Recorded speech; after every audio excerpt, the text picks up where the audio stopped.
बालों के झड़ने की समस्या, ये एक इतना कॉमन टॉपिक होता जा रहा है कि लगभग हर दूसरे तीसरे व्यक्ति के बाल झड़ रहे हैं। और मुझे लगता है कि हर दूसरे के ही कह दिया जाए तो भी कोई बहुत बड़ी बात नहीं है, और दूसरे के तो मतलब होता है 50% लोगों के, यहाँ तो 70% से ज्यादा लोगों के बाल झड़ रहे हैं।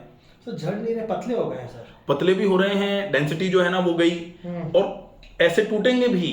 नहीं टूट रहे नहीं सर, टूट नहीं रहे हैं, टूट नहीं रहे, पतले हो गए सर। हाँ, तो वो जो पूरे पतले डेंसिटी जो बालों की आ रही है ना, एक भी नहीं निकलेगा, एक भी नहीं निकलेगा। ठीक है, पर पतले हो गए अब एक्चुअली पतले भी हो गए हैं, लेकिन जो बालों की डेंसिटी जो लग रही है ना, डेंसिटी के, डेंसिटी का मतलब होता है कि जैसे ये बाल, खूब सारे बाल हैं, हाँ, हर 2 फीट पे पेड़ लगाए डेंस, और हर 20 फीट पे पेड़ लगा दिए घने नहीं है, ऐसे ही बिखरे बिखरे, तो वो पूरा उजाला रहता है, दिखाई देता है इधर से उधर। और एक डेंस होता है, डेंस जंगल, तो उसमें कुछ दिखाई भी नहीं देता, अंधेरा अंधेरा हो जाता है। तो डेंसिटी जो बालों की है वो कम हो रही है। बाल झड़ रहे हैं या नहीं झड़ रहे हैं? अगर बाल झड़ रहे हैं तो ये होता है कि हमने तो पेड़ हर 5 फीट पे लगाया था या 2.5 फीट पे लगाया था, लेकिन उसमें से कुछ बाल ऐसे, कुछ पेड़ ऐसे करके निकल गए, तो वो डेंसिटी कमजोर पड़ गई। एक होता है कि बालों का जो तना था, जो स्टेम था, वो धीरे धीरे करके पतला हुआ, जो पेड़ों का। तो ऐसे ही बालों का होता है, बालों की थिकनेस अगर कमजोर पड़ रही है तो थिकनेस के साथ डेफिनेटली हेयर फॉल है। हमको हेयर फॉल अभी समझ में नहीं आ पा रहा, तो हम उस हेयर फॉल को कॉम्बैट करेंगे। हेयर फॉल को कॉम्बैट करने का मतलब कैसे करेंगे? सबसे ज्यादा जरूरी होता है कि कोई भी चीज अगर झड़ रही है या खराब हो रही है, इसका मतलब जहां पर वो रखी हुई है, जहां से उसको पोषण मिलना है, वहां से नहीं मिल रहा। अब बालों को कहां से पोषण मिलना है? स्कैल्प से। अब स्कैल्प पे अगर ब्लड सर्कुलेशन ही प्रॉपर नहीं है, स्कैल्प पे अगर न्यूट्रिशन ही प्रॉपर नहीं पहुंच रहा, स्कैल्प पे ऑक्सीजन प्रॉपर नहीं पहुंच रहा, तो दिक्कत आएगी। इसलिए कहा जाता है कि जब आपका पेट खराब होता है तब ये मान लो कि आपके शरीर में कमजोरियां बढ़ना तय है और बालों की डेंसिटी कम होना तय है। अब वो कमजोरी चाहे प्रेगनेंसी के बाद में, सामान्य तौर पर लोगों का खाना पीना और बहुत सारी समस्याएं रहती हैं महिलाओं की, तो उसकी वजह से जो कमजोरी आती है उसमें मान लो, या फिर पोस्ट टाइफाइड कोई, या फिर पोस्ट कोई क्रॉनिक डिसीज के बाद में कोई ऐसी बीमारी हो गई थी जिसमें 15-20 दिन, महीने भर हम बने रहे, उसके बाद बाल झड़ते हैं। तो वो जो कमजोरी के बाद में, पोस्ट वीकनेस, लगातार लंबे समय तक कमजोरी रही और उसके बाद फिर आपके बाल झड़ना चालू हुए, या कमजोरी के चक्कर में लोगों की आंखें खराब होना चालू हो जाती हैं, कमजोरी के चक्कर में त्वचा पर झुर्रियां आना चालू हो जाती हैं, त्वचा खराब होना चालू हो जाती है। तो इस केस में अपने को क्या करना है? उस कमजोरी को ठीक करना है। लेकिन सामान्य तौर पर इसको चाहे कैसे समझ लिया जाए, लोग लगते हैं बालों की केयर करने में कि बाल झड़ रहे हैं, बालों की केयर करो। भाई बालों की नहीं, केयर तो पूरे शरीर की करनी पड़ेगी। कमजोरी बालों से नहीं आ रही है, शरीर में पेट से आ रही है। कमजोरी तो पेट से आ रही है। तो अब जब तक हम पेट को ठीक नहीं करेंगे तब तक बालों पे खूब अपन शैम्पू या कुछ भी लगाते रहो, उससे क्या ही हो जाएगा? उससे आप लोकल थोड़े समय के लिए न्यूट्रिशन पहुंचा दोगे, थोड़े समय के लिए हो सकता है, जैसे रूखे बालों में तेल लगा दो तो थोड़े समय के लिए वो ठीक हो जाएंगे, लेकिन आप जैसे ही फिर से शैम्पू करोगे फिर से बाल रूखे हो जाएंगे, फिर से ऑयल हटेगा फिर से रूखे हो जाएंगे। जैसे आजकल लोग दुनिया भर का मॉइस्चराइजर पोत रहे हैं शरीर पर, और जैसे ही मॉइस्चराइजर, जैसे ही घंटे 1.5 घंटे, कई लोग तो ऐसे हैं जो दिन में 3-3, 5-5, 7-7 बार मॉइस्चराइजर लगाना पड़ता है उनको, इतनी ड्राई स्किन है। तो वो जो मॉइस्चराइजर एक्सटर्नली यूज में आ रहा है, बहुत अच्छा होता कि वो मॉइस्चराइज अगर इंटरनल होता, अंदर से बाहर की तरफ मॉइस्चर। क्या करें उसके लिए? तो उसके लिए भी पेट की सबसे पहले क्लीनिंग, उसके बाद न्यूट्रिशन। अब न्यूट्रिशन के लिए डाइट बताओ। अब न्यूट्रिशन, तो न्यूट्रिशन तब तक काम नहीं करेगा जब तक एक बार को पेट को सही करके पेट को सही रखा नहीं जाएगा। तो इसलिए ये बहुत जरूरी होता है कि न्यूट्रिशन अगर सही तरीके से लंबे समय तक काम करे, इसके लिए बहुत जरूरी है कि हम पेट को बिल्कुल साफ रखें भी। अब पेट को साफ रखने के लिए क्या करना है? कैस्टर ऑयल, एक तो कैस्टर ऑयल और अपने हरड़ का उपयोग कर लिया तो उससे धुलाई हो गई।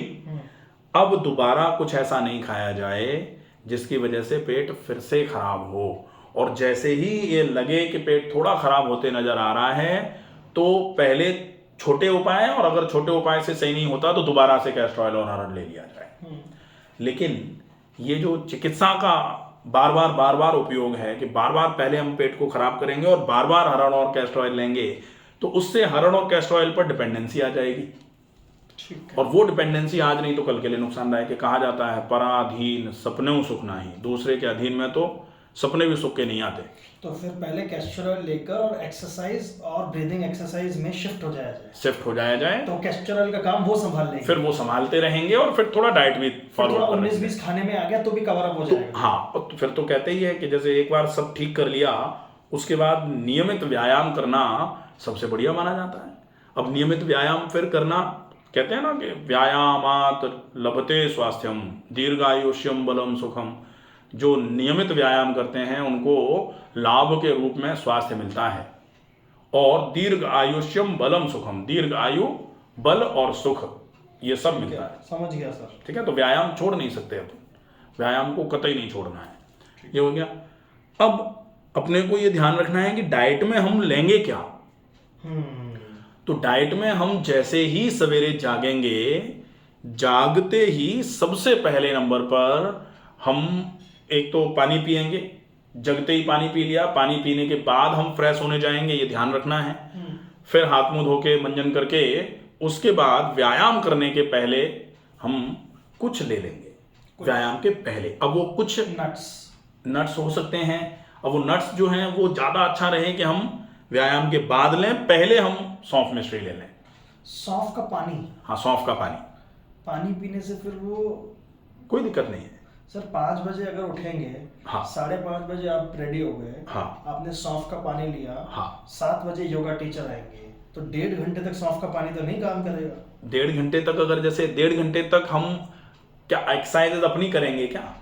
हम 5 बजे उठेंगे, हाँ, 5:30 बजे फ्रेशन अप होके ब्रीदिंग एक्सरसाइज करेंगे, क्रिया। अच्छा, मतलब वो क्रिया करेंगे ना? करेंगे। हाँ, 6 बज गए।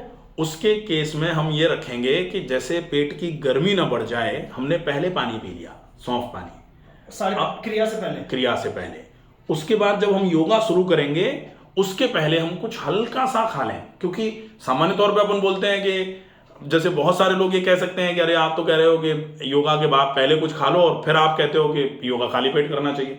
लेकिन यहाँ कंडीशंस हैं कि अगर आप नहीं खा रहे हो तो पेट गर्म होकर सिर में सवेरे सवेरे से ही गर्मी आ जाएगी, पेट तो बड़ा हुआ है। यही हो रहा है, ये होगा। तो इसको ऐसे समझा जाए, 5 बजे आदमी उठे, 5:30 बजे ब्रीदिंग एक्सरसाइज करे, 5:30 बजे सौंफ का पानी पी के ब्रीदिंग एक्सरसाइज लिया, 6 बजे 6 से 7 अगर वो अपना कुछ भी काम करता है, बिजनेस का या भजन का करता है, तो उस 6, 6:30, पौने 7 बजे उन्होंने नट्स खा लिए, भिगोए हुए नट्स, बिल्कुल चलेगा। और 7 बजे किया एक्सरसाइज या वॉक। ठीक है, वॉक एक्सरसाइज, जो भी, एक दिन एक्सरसाइज एक दिन वॉक, एक दिन एक्सरसाइज एक दिन वॉक चलेगा। और 8 बजे फिर फ्रूट्स का ऑप्शन आ जाएगा 8 बजे।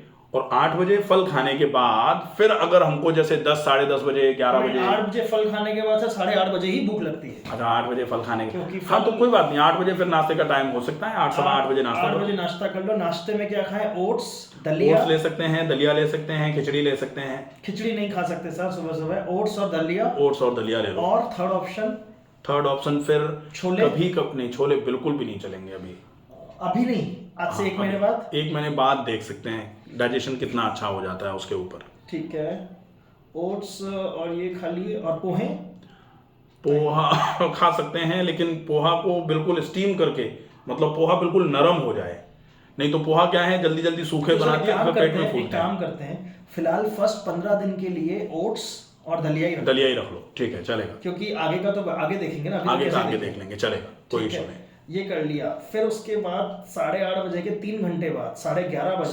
11:30 बजे फल खा।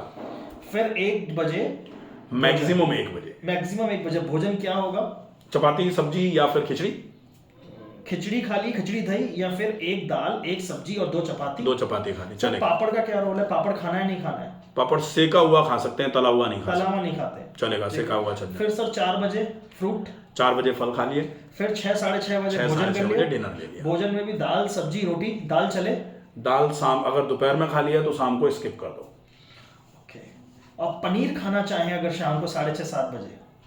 डिपेंड करेगा। अभी पनीर की कुछ दिन रुक जाओ, उसके बाद फिर पनीर चालू हो जाएगा। थोड़ी एक्सरसाइज बढ़ा देंगे, पनीर चालू कर लेंगे, क्योंकि प्रोटीन की जरूरत भी होती है। हाँ एक्सरसाइज तो सर कल से ही बढ़ गई, लेकिन अभी नहीं, अभी पहले ट्रैक पे लेके आना है ना चीजों को। ठीक है। तो कुछ समय के बाद फिर पनीर चालू कर सकते 6:30-7 बजे के बाद फिर 10 बजे सो जाए।